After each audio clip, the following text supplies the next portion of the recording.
Takže dobrý den, pane učiteli Moliči, já vám posílám druhou verzi mýho projektu Mezostanice.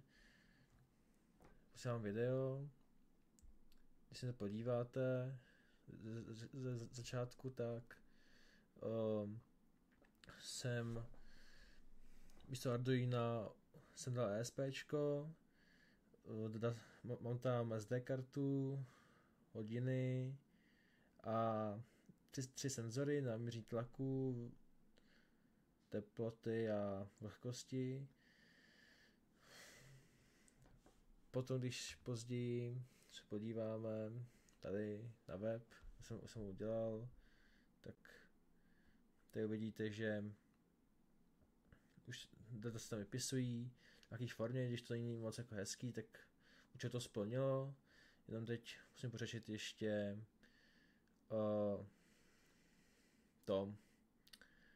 Musím pořešit design, kalendář a